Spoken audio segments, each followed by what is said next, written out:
So இந்த specific heat capacity அப்படின்னு பார்க்கறதுக்கு முன்னாடி ஃபர்ஸ்ட் நம்ம என்ன பண்ண போறோம் அப்படின்னு பார்த்தீங்கன்னா ஒரு குறிப்பிட்ட அளவு வாட்டரை எடுத்துக்க போறோம். ஸோ அந்த வாட்டரை என்ன பண்ண போறோம் அப்படின்னு பார்த்தீங்கன்னா ஹீட் பண்ண போறோம். வாட்டரை எடுத்துக்கிட்டு அந்த தண்ணியை என்ன பண்றோம் அப்படின்னு பார்த்தீங்கன்னா ஹீட் பண்றோம். அப்படி ஹீட் பண்ணும்போது நீங்க அப்சர்வ் பண்ணி பார்த்தீங்க அப்படின்னா அதுல என்ன கிடைக்கும் அப்படின்னு பார்த்தீங்கன்னா பபிள்ஸ் வந்து ஸ்டார்ட் ஆக ஆரம்பிக்கும். பபிள்ஸ் கீழே இருந்து அப்படியே மேலே வரும். புரியுங்களா? இந்த எஃபெக்டை நீங்க அதில் பார்க்க முடியும். ஸோ எதனால அப்படின்னு பார்த்தீங்கன்னா டெம்பரேச்சர் அந்த இடத்துல ரைஸ் ஆகுது. அப்படி ரைஸ் ஆகும்போது வாட்டர் பார்ட்டிகல்ஸோட மூவ்மெண்ட் அப்படிங்கிறது அதிகமாகுது. புரியுதா? ஏன்னா நம்ம வந்து ஹீட் அப்படிங்கிறத நம்ம கொடுக்குறோம். பர்னர்ல என்ன கொடுப்போம்? ஹீட் தான் கொடுப்போம். பர்னர்ல நம்ம ஹீட் கொடுப்போம். ஸோ அந்த ஹீட் பார்த்தீங்க அப்படின்னா வாட்டருக்கு டிரான்ஸ்ஃபர் ஆகுது. அப்படி டிரான்ஸ்ஃபர் ஆகும்போது நமக்கு வாட்டர் பார்ட்டிகல்ஸ்க்கு ஒரு குறிப்பிட்ட அளவு கைனடிக் எனர்ஜி நம்ம கொடுக்குறோம் அப்படிங்கிறது மீனிங். ஸோ அப்படி கைனடிக் எனர்ஜி கொடுக்கும்போது அந்த வாட்டர் பார்ட்டிகல்ஸ் என்ன பண்ணும்? மூவ் ஆக ஆரம்பிக்கும்.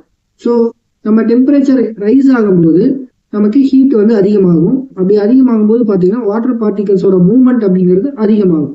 எப்போ வரைக்கும் இந்த மாதிரியான பபிள்ஸ் நீங்க எதிர்பார்க்கலாம் அப்படின்னு பார்த்தீங்கன்னா வாட்டர் பாயில் ஆகிற வரைக்கும், அதாவது வாட்டர் பார்த்தீங்கன்னா பாயில் ஆகிறதுக்கு ஸ்டார்ட் பண்றதுக்கு முன்னாடி வரைக்கும். புரியுங்களா? அதாவது டர்புலண்டா ஆகிற வரைக்கும் நீங்க இந்த பபிள்ஸை நீங்க பார்க்க முடியும். புரியுதா? ஸோ ஃபர்ஸ்ட் வாட்டரை ஹீட் பண்றோம். அப்படி ஹீட் பண்ணும்போது பபிள்ஸ் கிரியேட் ஆகுது. எதனால கிரியேட் ஆகுது அப்படின்னு பார்த்தோன்னா வாட்டர் பார்ட்டிகல்ஸ்க்கு ஒரு கைனடிக் எனர்ஜி கிடைக்குது. அந்த கைனடிக் எனர்ஜி தான் அந்த வாட்டர் பார்ட்டிகல்ஸை மூவ் பண்ண வைக்குது. ஒரு இடத்துல இருந்து இன்னொரு இடத்துக்கு மூவ் ஆகுறதுனால நமக்கு அந்த பபிள்ஸ் வந்து தெரிய ஆரம்பிக்குது. இது எப்போ வரைக்கும் நீங்க பார்க்க முடியும்? வாட்டர் பாயில் ஆகிறதுக்கு ஸ்டார்ட் பண்றதுக்கு முன்னாடி வரைக்கும் பார்க்க முடியும். பாயில் ஆயிடுச்சு அப்படின்னா அந்த இடத்துல டர்புலண்டா இருக்கும். அந்த பபிள்ஸ் வந்து எல்லா இடத்துலையும் மோதிக்கும். அங்கேயும் இங்கேயும் போயிட்டு எல்லா பக்கம் மோதிக்கும். அந்த எஃபெக்டுக்கு வந்து டர்புலண்ட் அப்படின்னு சொல்லலாம். சரி, இப்போ நீங்க கொடுக்கக்கூடிய அந்த ஹீட் இருக்கு இல்லையா, அது அந்த ஹீட்டை என்னென்ன ஃபேக்டர்ஸ் எல்லாம் இப்போ வந்து டிபெண்ட் பண்ணுது அப்படிங்கிறத நம்ம பார்க்கலாம். புரியுதா? ஸோ நீங்க கொடுக்கக்கூடிய அந்த ஹீட் கியூ அப்படிங்கிறது எந்தெந்த ஃபேக்டர்ஸ் எல்லாம் வந்து இந்த கியூவை டிபெண்ட் பண்ணுது அப்படிங்கிறத நம்ம இப்போ பார்க்கணும். அதுக்கு ஒரு எக்ஸாம்பிள் உங்களுக்கு கொடுத்துருக்காங்க, எக்ஸ்பெரிமெண்டா கொடுத்துருக்காங்க. ஃபர்ஸ்ட் நான் என்ன பண்ண போறேன் அப்படின்னா இந்த வாட்டரை 1 லிட்டர் எடுத்துக்கிறேன். 1 லிட்டர் எடுத்துக்கிட்டு 20 டிகிரி செல்சியஸ் வர்ற வரைக்கும் நான் என்ன பண்றேன் அப்படின்னா ஹீட் பண்றேன். புரியுதுங்களா? ஸோ 1 லிட்டர் எடுத்துக்கிட்டு 20 டிகிரி செல்சியஸ் வர்ற வரைக்கும் நான் ஹீட் பண்றேன். இந்த டைம் பீரியடை, இந்த 20 டிகிரி செல்சியஸ் ரீச் பண்ற வரைக்கும் இருக்கக்கூடிய அந்த டைம் பீரியடை நான் நோட் பண்ணிக்கிறேன். ஸோ எனக்கு இப்ப தெரியாது, எக்ஸ்ன்னு வச்சுக்கிறேன். புரியுதா? எக்ஸ்ன்னு வச்சுக்கிறேன், T1 அப்படின்னு வச்சுக்கிறேன். T1 அப்படிங்கிற ஒரு பர்டிகுலர் டைம் பீரியட். இந்த T1 நம்ம எப்ப இது பண்றது அப்படின்னு பார்த்தா எப்படி மெஷர் பண்றதுன்னா ஸ்டாப் வாட்ச் வச்சு நீங்க மெஷர் பண்ணிக்கலாம். புரியுங்களா?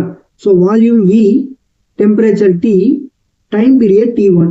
புரியுங்களா? So volume V1 T1 எடுத்துருக்கணும். But வந்து நமக்கு வேண்டியது டைம் பீரியட் தான். அதனால இந்த இடத்துல T1 அப்படிங்கிறத நான் அதை மட்டும் மென்ஷன் பண்ணிக்கிறேன். அடுத்து ரெண்டாவது தடவை நான் என்ன பண்றேன், அதே 1 லிட்டர் எடுத்துக்கிறேன்.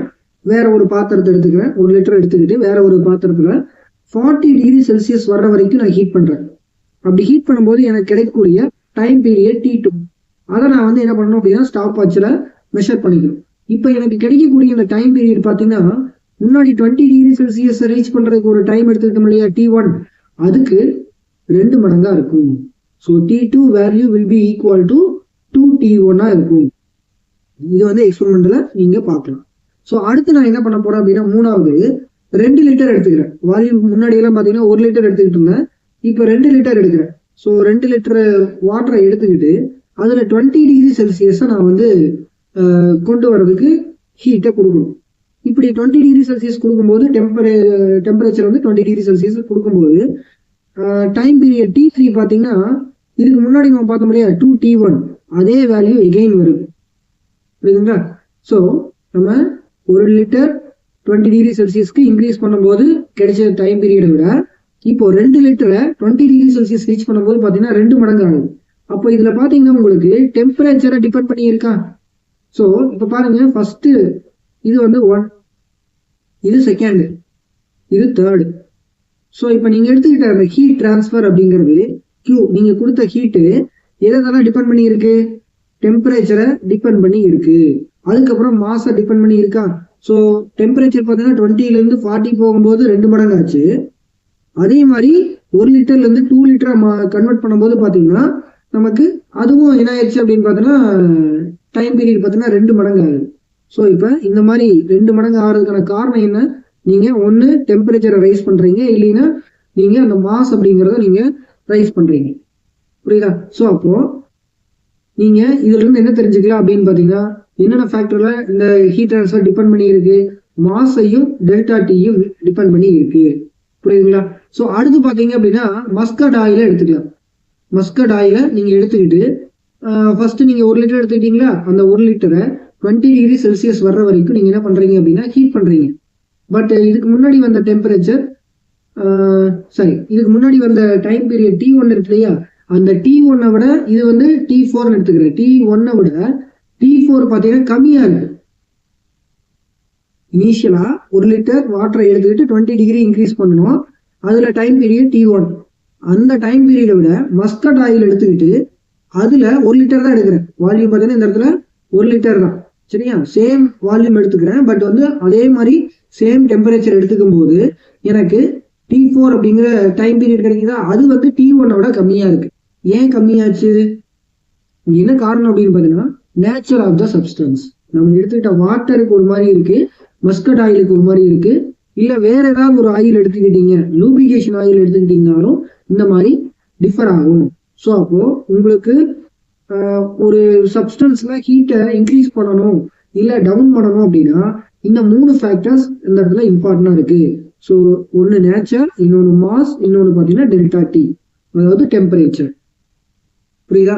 ஸோ இந்த 3 விஷயம் தான் இருக்கு. ஸோ இதோட கன்க்ளூஷன் பார்த்தீங்கன்னா நீங்க கொடுக்கக்கூடிய அந்த ஹீட் இருக்கு இல்லையா, அந்த ஹீட் பார்த்தீங்கன்னா nature of the substance, mass and temperature different. So இதை வச்சு டிபெண்ட் பண்ணி இருக்கு. ஸோ இதை வச்சு என்ன பண்ணுவாங்க அப்படின்னா ஒரு கார்லேஷன் கொண்டு வருவாங்க. ஸோ கார்லேஷன் கொண்டு வர்றதுக்கு முன்னாடி ஹீட் கெப்பாசிட்டினா என்ன அப்படிங்கிறத பார்த்துடலாம். ஸோ ஹீட் கெப்பாசிட்டினா என்ன அப்படின்னு பார்த்தீங்கன்னா the change in temperature of substance when a given quantity of heat is absorbed or rejected by it.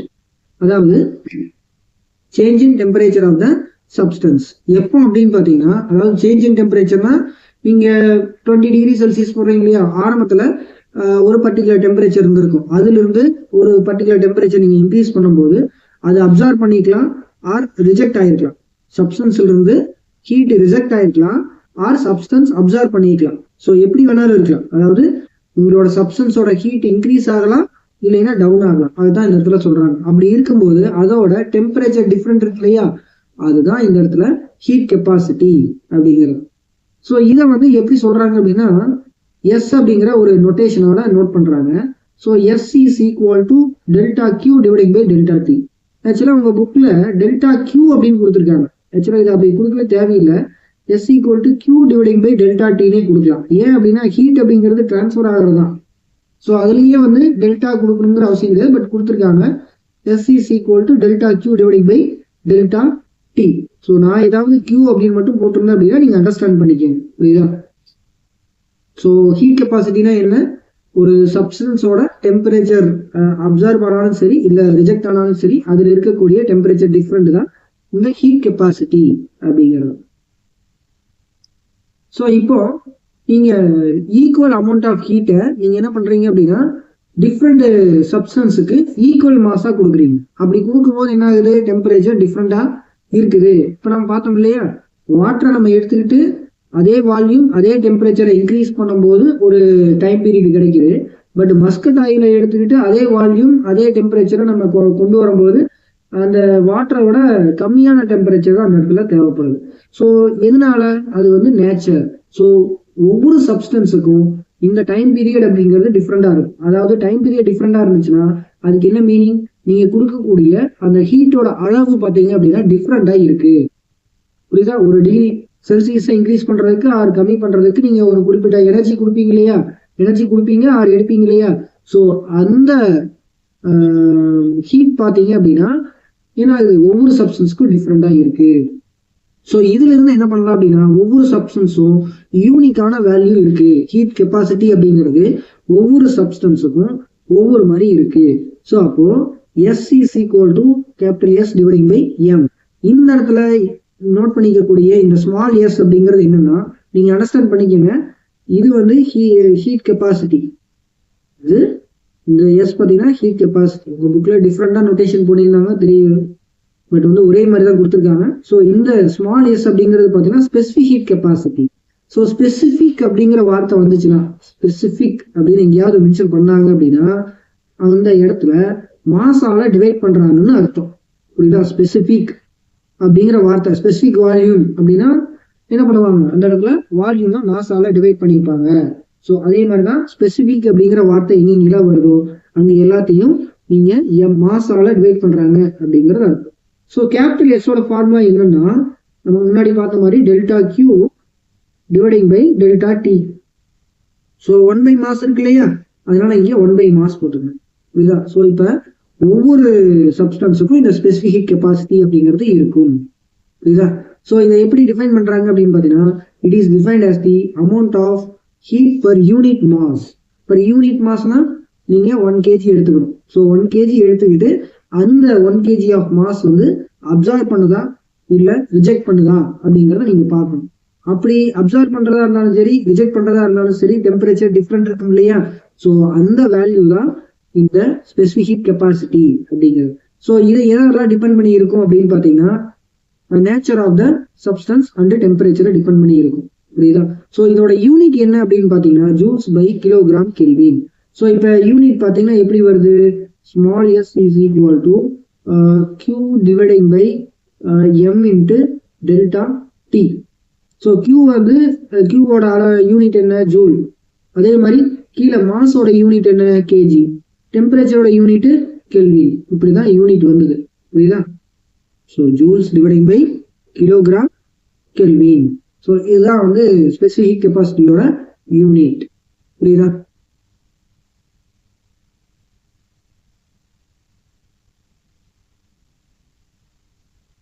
இப்போ இந்த ஸ்பெசிஃபிக் ஹீட் கெப்பாசிட்டி இருக்கு இல்லையா, ஸோ நீங்க வந்து ஒரு குறிப்பிட்ட அளவு மாஸ் எடுக்கிறேன்னு சொன்னோம் இல்லையா, அது வந்து இன் டர்ம்ஸ் ஆஃப் மோல்ல எடுத்தீங்க அப்படின்னா எப்படி வரும்னு பாருங்க. மாஸ் எம்னு எடுத்துக்கிட்டீங்க, அதாவது 1 kg எடுத்துக்கிட்டீங்க அப்படின்னா 1 degree செல்சியஸ் இன்க்ரீஸ் பண்றதுக்கு அது டவுன் பண்றதுக்கு என்ன டெம்பரேச்சர் டிஃப்ரெண்ட் ஆச்சு அப்படிங்கிறது உங்களுக்கு ஸ்பெசிஃபிக் ஹீட் கெப்பாசிட்டின்னு சொன்னோம். இந்த இடத்துல ஸ்மால் எம்முக்கு பதிலா மியூ கொடுத்துருக்காங்க. இந்த இடத்துல பாருங்க மியூ கொடுத்துருக்காங்க. மியூனா என்ன அப்படின்னு பார்த்தோம்னா in terms of mole. So மோல்ல நீங்க எடுத்துக்கிட்டீங்க அப்படின்னா எஸ் டிவைடிங் பை மியூ அப்படின்னு போகணும். So 1 by mu into delta Q dividing by delta T. So mu அப்படிங்கிறது என்ன, மோல். ஏன்னா மாசம் வந்து மோல்லையே எடுக்கலாம் ஆர் மாஸ்லயே எடுக்கலாம். ஸோ இந்த இடத்துல கேபிட்டல் சி அப்படிங்கிறது என்னன்னா molar specific heat capacity. So small S பார்த்தீங்கன்னா specific heat capacity, but capital so S அப்படிங்கிறது specific heat capacity of the substance. இப்போ கேபிட்டல் சி அப்படிங்கிறது என்ன அப்படின்னு பார்த்தீங்கன்னா molar specific heat capacity of the substance. நீங்க ஸ்மால் எஸ் எப்படி temperature and nature of the சப்ஸ்டன்ஸை டிபெண்ட் பண்ணி இருந்ததோ அதே மாதிரி தான் இந்த கேபிட்டல் சியும் nature of the substance and temperature of the சப்ஸ்டன்ஸை டிபெண்ட் பண்ணி இருக்கும். புரியுதா?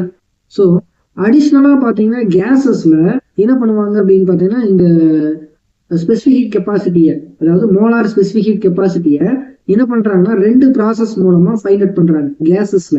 எப்படின்னு பாத்தீங்கன்னா ஒன்னு ப்ரெஷரையோ இல்ல வால்யூமையோ கான்ஸ்டன்டா வச்சுக்கிறாங்க. நம்ம எடுத்துக்கிட்டது பாத்தீங்கன்னா ப்ரெஷர், வால்யூம், டெம்பரேச்சர், இது மூணுமே வந்து ஒரு கேஸஸ்க்கு இருக்கும். ஸோ எந்த ஒரு சப்ஸ்டன்ஸ் எடுத்துக்கிட்டீங்கனாலும் ப்ரெஷர், வால்யூம், டெம்பரேச்சர் இருக்கும் இல்லையா. ஸோ டெம்பரேச்சர் அந்த இதை பொறுத்த வரைக்கும் கான்ஸ்டன்ட் கிடையாது. ஏன்னா டெம்பரேச்சர் டிஃப்ரெண்ட் இருந்தா தான் அந்த இடத்துல ஹீட்டே கொடுக்க முடியும். அப்போ இது கான்ஸ்டன்டா இருக்க முடியாது. அப்போ ப்ரெஷரையோ இல்ல வால்யூமையோ கான்ஸ்டன்டா வச்சுக்கிட்டு இந்த சி வேல்யூவை கால்குலேட் பண்றாங்க. சிங்கிறது என்னது, molar specific heat capacity. So இப்ப கான்ஸ்டன்ட் ப்ரெஷர் ப்ராசஸா வச்சுக்கிட்டு இந்த கேபிட்டல் சியை ஃபைண்ட் அவுட் பண்ணாங்கன்னா அது கான்ஸ்டன்ட் ப்ரெஷர் சிபின்னு சொல்லலாம். அதாவது molar specific heat capacity at constant pressure. இப்ப வால்யூமை கான்ஸ்டன்டா வைக்கிறாங்க அப்படின்னா molar specific heat capacity at constant volume, அதை வந்து சிவின்னு சொல்லலாம். புரியுதா? ஸோ இப்போ நீங்க கேஸஸ்ல காமனா பாத்தீங்கன்னா பொதுவா ஏருக்கு எடுத்துக்கலாம். ஸோ ஏருக்கு பாத்தீங்க அப்படின்னா இந்த சிபியோட வேல்யூ அப்படிங்கிறது 1.005 ஜூல்ஸ் பை கிலோகிராம் கெல்வின். ஐ மீன் இது வந்து கிலோ ஜூல்ஸ் இருக்கும். ஓகேவா? ஸோ கிலோனா 10⁻³ அந்த வேல்யூவை 10⁻³ மல்டிப்ளை பண்ணிக்கணும். சிபியோட வேல்யூ பார்த்தீங்கன்னா 0.718 kilo joules by kilogram kelvin. இப்ப நீங்க இதுக்கு முன்னாடி நம்ம என்ன பண்ணிருப்போம் அப்படின்னா PV is equal to MRT அப்படிங்கிற ஒரு ஈக்குவேஷன் பார்த்துருக்கோம். அது என்ன அப்படின்னு பார்த்தீங்கன்னா கேஸ் ஈக்குவேஷன். இதுல இந்த கேபிட்டல் ஆர் சொல்றோம் இல்லையா, இது என்ன அப்படின்னா கேஸ் கான்ஸ்டன்ட் அப்படின்னு சொல்றோம். அந்த கேஸ் கான்ஸ்டன்டோட வேல்யூவை நீங்க இதுல இருந்து கண்டுபிடிக்கலாம். கேஸ் கான்ஸ்டன்டோட வேல்யூ எப்படி வரும் அப்படின்னு பாத்தீங்கன்னா R equal to CP minus CV. புரியுதா? ஸோ இப்படி நமக்கு ரிலேஷன் ஆகும். ஸோ இந்த கேஸ் கான்ஸ்டன்டோட வேல்யூ உங்களுக்கு வேணும்னா சிபியிலிருந்து சிவி வேல்யூ நீங்க மைனஸ் பண்ணிட்டீங்கன்னா கேஸ் கான்ஸ்டன்ட் கிடைக்கும். யாருக்கு? இது எல்லாமே ஏருக்கு, நம்ம அட்மாஸ்பியர்ல இருக்கக்கூடிய ஏருக்கு.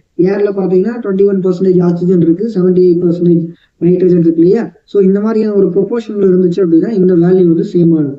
சரிப்பா, மற்ற இதுல எல்லாம் டிஃபர் ஆகுமா அப்படின்னு கேட்டீங்கன்னா ஸ்லைட்லி வந்து கண்டிப்பா டிஃபர் ஆகும். ஏன்னா இந்த சிபி சிவி ஆர் எல்லாமே பாத்தீங்கன்னா ஒவ்வொரு கேசஸ்க்கும் ஒவ்வொரு மாதிரி இருக்கும். ஏன்னா ஸ்பெசிபிக் ஹீட் கெப்பாசிட்டி அப்படிங்கிறது டிஃபரெண்டா இருக்கும். அது நேச்சர் ஆஃப் த சப்ஸ்டன்ஸை பொறுத்து இருக்கு. ஸோ வாட்டருக்கு ஒரு மாதிரி இருக்கும், அதே மாதிரி மற்ற இதுலேயும் மற்ற கேசஸ் ஆர் லிக்யூட்ல பார்த்தீங்கன்னா டிஃப்ரெண்டாக இருக்கும். இப்போ வாட்டருக்கு பார்த்தீங்கன்னா 418.6 ஜூல்ஸ் பை கிலோகிராம் கெல்வின் அப்படின்னு இருக்கும். புரியுதா? இந்த ஸ்பெசிபிக் ஹீட் கெப்பாசிட்டி சொல்றோம் இல்லையா, இந்த ஸ்பெசிபிக் ஹீட் கெப்பாசிட்டி பார்த்தீங்கன்னா ஃபார் வாட்டர் H2O இந்த value 4186 joules by kilogram kelvin அப்படின்றது. ஸோ இதுல இருந்து உங்களுக்கு ஸ்பெசிபிக் ஹீட் கெப்பாசிட்டி நல்லா தெளிவாக புரிஞ்சிருக்குன்னு நினைக்கிறேன். உங்க புக்ல இன்னும் சில டாபிக் கொடுத்துருக்காங்க, அது என்ன அப்படிங்கிறத பார்க்கலாம். இப்போ இந்த ஸ்பெசிபிக் ஹீட் கெப்பாசிட்டியில 2 அப்ளிகேஷன் நீங்க பார்க்கலாம்.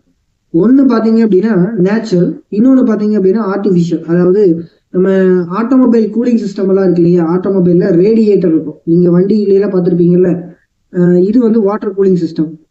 ஆட்டோமொபைல் ரேடியேட்டர் அப்படிங்கிறது என்ன பண்ணுது, இன்ஜின்ல இருக்கக்கூடிய ஹீட்டை அப்சர்வ் பண்ணிட்டு வந்துட்டு ரேடியேட்டர்ல கூல் ஆயிட்டு மறுபடியும் எங்க போகும் அப்படின்னு பார்த்தோன்னா இன்ஜினுக்குள்ள போகும். அது ஆட்டோமொபைல் ரேடியேட்டர் ஃபங்க்ஷன்.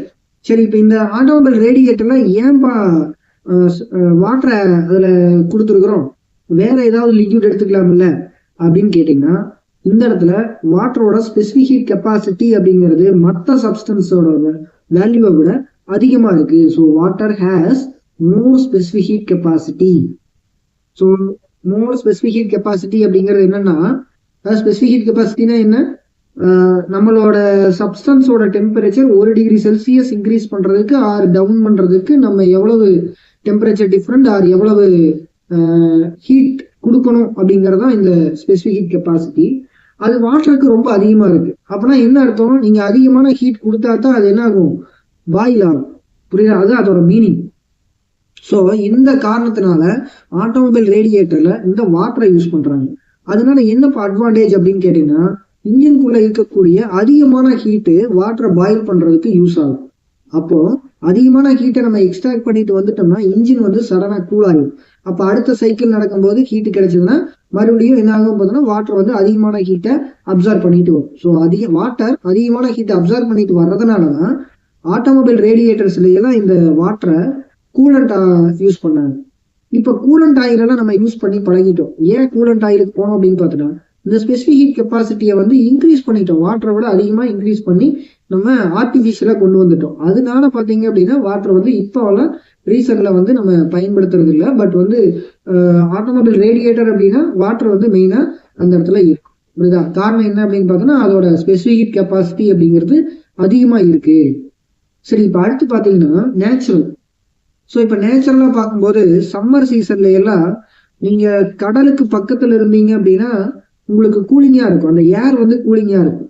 எதனால அப்படி இருக்கு அப்படின்னு கேட்டீங்கன்னா, வாட்டர் வந்து அதிகமான ஹீட்டை அப்சர்வ் பண்ணுது. எங்க இருக்குது அந்த வாட்டர், இந்த கடலோட சர்ஃபேஸ்ல இருக்குல்ல, கடல்ல இருக்குல்லையே வாட்டர், அந்த வாட்டர் அந்த ஹீட்டை ரொம்ப அப்சர்வ் பண்ணுது. ஸோ எப்படி அப்படின்னு பார்த்தோன்னா லேண்டை விட ஸ்லோவா ஹீட் ஆகும். லேண்ட் வந்து சீக்கிரமே ஹீட் ஆகிரும். பட் வந்து வாட்டர் பார்த்தீங்க அப்படின்னா சம்மர் சீசன்ல ஹீட் ஆகிறதுக்கு அதிகமான நேரம் எடுத்துக்கும், டைம் எடுத்துக்கும்.